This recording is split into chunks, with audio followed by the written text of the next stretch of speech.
All right. So I don't really want to do a video about feminism. It seems stupid to me. I never even really run into it. I hear about it a lot on, podcasts, interviews of different types. It seems like the world is in a giant fit where, at least in the West, it's not fair to have a gender and it's not fair to be anything. You just have to be gray goo. If you're a man, you're part of the patriarchy. If you're a white man, you're part of the super patriarchy. If you're a black guy and you support Black Lives Matter, you're some kind of terrorist. You can't be anything these days. It's a little fucked up, right? So I'm going to try to ignore most of the retarded arguments the retarded people are making. And believe me, there's retarded people on the many different sides of the issue. Notice you want to think that there's two sides. There's not. There's a lot, and they're mostly wrong. So I'm just going to try and speak some of the things I know to be true, and hopefully that adds something valuable to the discussion, if you want to call it that. So first, specialization leads to excellence, right? That's why when you go to college, you major, right? And if you're an arts major, you're probably not an engineering major.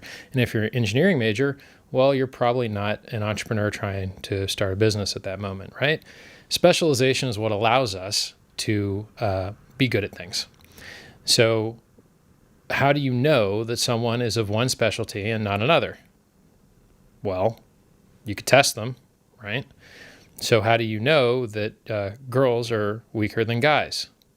You test them, right? Hey, look, here's a giant heavy rock. Can you lift this? No. Okay, well, most guys can, so you're weaker, right? So at some point, people learned that if you collect together and bitch and moan, you can change the world. It works. If you bitch and moan and cry enough, everyone listening to you is tired of hearing about it, and then they change, right? Now, maybe you caused them through your bitching and moaning to notice that they were internally discongruent and they should be living their life a different way. And they're not just irritated. You enlightened them. Okay, maybe that happens. So let's talk about feminism. What is it that feminists want? Well, first, they don't want to be labeled. So they don't want to be called feminists. Unless they're calling themselves feminists and then they're okay with it. All right. Two, they want to get paid more, which is weird because they already get paid the exact same amount of money for the exact same work. Now, I can think of some places where the work seems the same, like a movie, right? Like a male actor is going to get paid a lot more than a female actress. And you might say, oh, well, they're doing the same work. Yes, but they're not filling the same seats, right? And the people that produce these multi-$100-million films, they really care about getting people into the theater to make the money back and some profit. And if they know that certain names are going to bring more people in, then they're going to pay those people more, right? Or those guys are going to work on different movies. So, for the most part, women get paid the exact same as men for the exact same work. Or you would see things like companies taking advantage of all of these women that work for damn near free. And there would be kick-ass companies full of women doing great work. The company didn't have to pay the girls much because they were willing to work cheap. And you don't find that anywhere. Why? Because they're not willing to work cheap, right?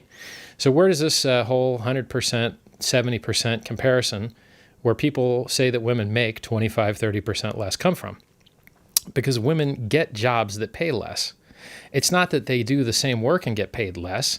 It's that they enter into jobs that pay less. Why do they do that? Well, some of them have kids. And when you have kids, it's pretty hard to work. And then there's a big hole in your work history, right? So whatever you were doing, you're not doing it anymore. So if it took you a year to do that, and probably it should take more than a year if you want to do a good job raising your kid, right? I don't think a kid is something where you can pop it out, put a year in, and say, hey, I'm done. I think it takes longer than a year. So if raising children properly takes longer than a year, that year has to come from somewhere. I think that year is going to come out of your profession. So if you took two guys and you took one of the guys and you said, hey, you need to be on pause for, let's call it a couple years, and let's check our earning potentials out. The guy that didn't take a year off is getting bonuses, out competing people, learning new skills. The dude that took a year off is fucked, right? How would he catch up? Why would he catch up, right? So you can't take one gender that takes years off because they should to raise kids, the most important thing that exists. Look, what's more important than kids? Do you like mankind? Would you like it to continue? Well, someone has to have the kids, right? Would you like those kids to be smart and not fucked up? Then their parents need to spend time with them, right? Well, that time needs to come out of their profession. So, point one, women get paid the same for the same work. If it seems like they're not getting paid for the same work, maybe you're missing some side benefit that guys are bringing to the table that girls aren't. Maybe it's filling seats at a movie theater. Maybe it's raw strength. Look at sports. What does the female NBA make? What does the men's NBA make? No one's watching the female NBA. It exists. No one watches it. Interesting. I wonder what percentage of feminists watch the female NBA just to be equal, you know? It's like, hey, I know this other product sucks and they're not as good at it. Nowhere close. But I'm going to pretend it doesn't suck to try and pretend equal, right? Hey, you know when you go to the supermarket and there's like shelves on the bottom that have food that tastes like shit, like that cereal that tastes like it's shredded cardboard, right? Well, those guys are probably just bad at making cereal. So let's level the playing field and not punish them for having bad packaging, bad placement, and bad flavor. Let's go right to the bottom, save a nickel, and eat food that tastes like shit for quality, right? Equality is the fucking enemy, okay? Equality is literally the enemy of excellence, right? Would you rather be at the top of the food chain or in another world where everything eats everything else randomly? I would rather be at the top of the food chain. Would you rather go to the best doctor in the world or the middle of the road guy? You know, could have been a lawyer, wasn't that good at it, decided he would rather work on flesh. I would rather go to the fucking good doctor, right? But for you guys out there sprouting shit without thinking, you guys should go to the bad doctor and make these arguments far easier to win. So if you're arguing for equality, you're an idiot. Equality is not what you want, okay? Excellence is what you want. And in some places where you give people equal opportunity, you get more excellence. That's great. That's what a fair playing field is, right? That's what the government's supposed to do. No monopolies, no consortiums of people conspiring to keep the prices high and not giving anyone any deals. Yeah, that's good. That's a fair playing field, right? Hey, property exists. I can own something and you can't steal it. Or some guy will come and hit you with a stick and bring you to jail, right? Or in America, they might just shoot on sight. Dangerous place over there. So if it's not equality that we want, what is it that we want? Well, let's think about it. Women want more power. Okay, go get it. Go be better at things. The Chinese are doing it. The Indians are doing it. You go to any college and you look at any testing scores of the Indian girls and the Chinese girls, and they destroy white guys, crush them, right? Now, why do they do that? How do they do that? Do you hear the white guys in there like, you know what?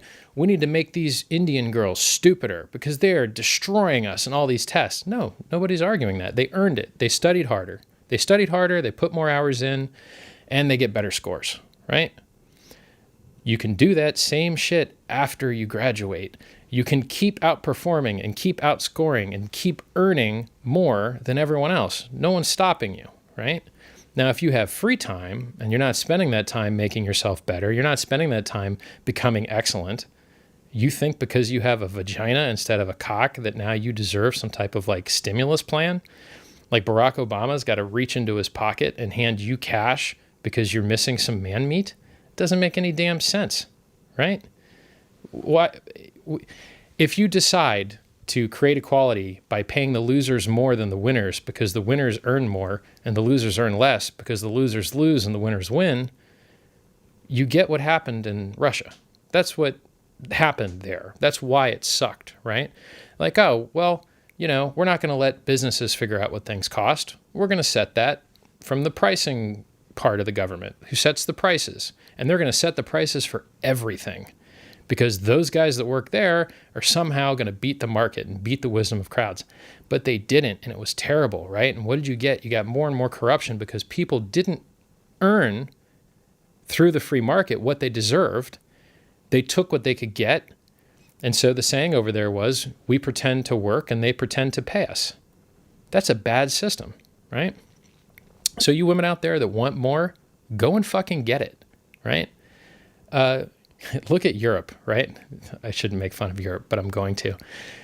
If you go to France, everybody's on strike, always. So you want to get in a train, trains are on strike. Garbage in the streets, garbage guys are on strike. What's up with all the strikes? Like, when do you guys actually work, right? So if you want to be the society that barely works and has shitloads of free time and, has summer cottages that they spend time in, whatever the deal is, there's a cost to that. It's not fucking free. You're not working. You're not being productive. And therefore, your society is going to lose something. There is a cost to that, right? Now, in America, we have it pretty fucked up. Everyone works all the time. No paid days off. No paid maternity leave. You want to leave? Not getting paid, right? And everyone's in debt up to their necks so that they have to just keep working and working and working and getting more jobs and working more hours just to pay off the debt that they've accrued. Now, that's horrible for the individual. The individual's fucked. It's a terrible, terrible way to exist. Oh, you get a flat tire, you can't drive to work. Can't drive to work, can't pay your rent. Can't pay your rent, lose your house. Can't get a shower from your house, no one wants to work with you. Can't get a job, right? Downward spiral. So it's terrible for the individual. It's really good for the society, right? If you try and start a business anywhere in the world and you want to sell things to people, no one is more likely to buy whatever you're selling than an American. He will go into debt to buy what you're selling. If you try and start a sales business selling anything in the whole rest of the world, they just straight up tell you no. Like, no, not buying it. Nope. And so their economies are slow as fuck because no one will buy anything, right? So, like, look at the startup scene. Look at the general sales numbers. Americans, because they're willing to buy and willing to work like insane madmen to pay off what they bought, it's actually quite good for the world. Bad for the family, bad for the individual, good for the world's economy, right? Which means that those few people that have figured out that you shouldn't sacrifice your whole life for hours and money, they'd get to live a higher quality of life because someone else over there is sacrificing it. It's just like getting paid a lot for doing a dangerous job. Guys are something like 80, 90, 95% of workplace deaths. They work in the dangerous jobs. Women don't. I don't hear a lot of calling by feminists to equalize those numbers. Going and defending your country off in another country, let's be serious, America doesn't actually do a lot of defending their country in other countries. But whatever the hell it is, blowing up brown people and rocks all over the world, shifting the rocks around, Far-Offistan and all that, that's mostly the guys that have to do that. Now, could we send women? Sure. Maybe if we send in 2 or 3 times as many women, sustain 2 or 3 times as much loss, maybe we could get the same job done. I don't hear a lot of people lobbying for women to sign up for the draft. Why not? You guys want equality, right? You want to make more money. So I'm going to need to see some fingers getting cut off, arms missing, a lot more dead ladies, a lot more women blown up by IEDs.